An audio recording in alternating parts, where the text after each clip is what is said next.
I am fighting for my rights. The Philippine Constitution is patterned after the US, and like you, we have a Bill of Rights where press freedom is enshrined along with the right to travel.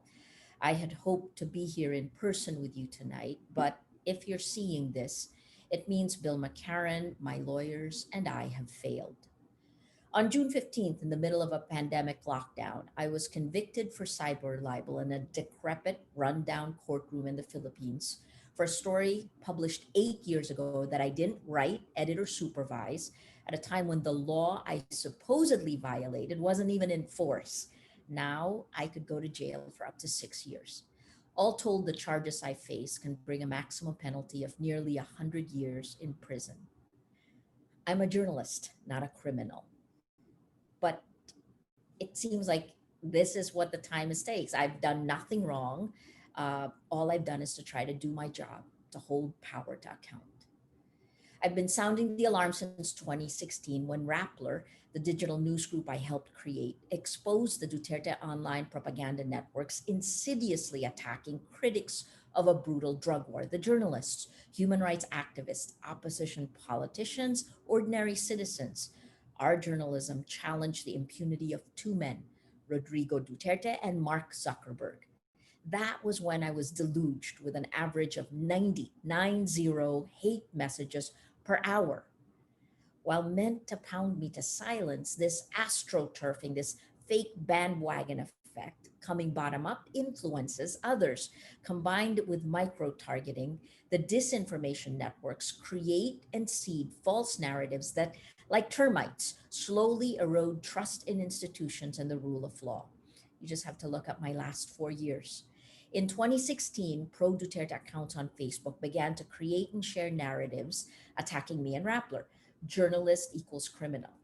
In 2016, I laughed because by next year, I will have been a journalist for 35 years, and I thought my track record would speak for itself. Nearly 2 decades as a bureau chief and investigative reporter for CNN, 6 years running the largest news group in the Philippines, ABS-CBN, and Rappler, the startup that challenged traditional media. Watching these attacks up close, I began to realize how easy it is to manipulate people on social media, where meaning is atomized, where every statement is bereft of context except its position on your newsfeed. That was 2016. In 2017, those seeded messages, journalist equals criminal, now spreading virally bottom up, they came top down. President Rodrigo Duterte essentially called us criminals, accusing Rappler of being foreign owned in his State of the Nation address. That isn't true, but that unleashed the state, weaponizing the law. A little more than a week later, we got our first subpoena. 2018, the Philippine government filed 11 cases against me and Rappler. It started in January when a regulatory agency revoked our license to operate, a brazen attempt to shut us down. We fought back and we're still operating today, yet these cases are meant to intimidate us to silence and take up our time and our money. In 2019, the courts issued 8 arrest warrants for me, filing 8 criminal cases against us in 3 broad buckets: cyber libel, tax evasion, securities fraud. All of this as ludicrous as the first.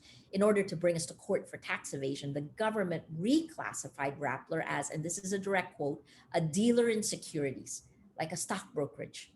In a little over a month, I was arrested twice and detained overnight, an arrest timed for the closing of the courts, so I couldn't post bail and would be forced to spend the night in jail. And then in 2020, I was convicted of cyber libel. What seemed ludicrous in 2016 is now a fact. This is how democracy dies. I learned that you don't really know who you are until you're forced to fight for it. It's like I spent my entire career going to the gym, training for this moment, and I'm now ready for battle. Because that's exactly what this is. It's a battle for facts, a battle for meaning, a battle for values. Thank you again for giving us energy and support for our shared global battle. This time demands we all ask ourselves one question: what are you willing to sacrifice for the truth? Imagine it, embrace it, then go and do it now.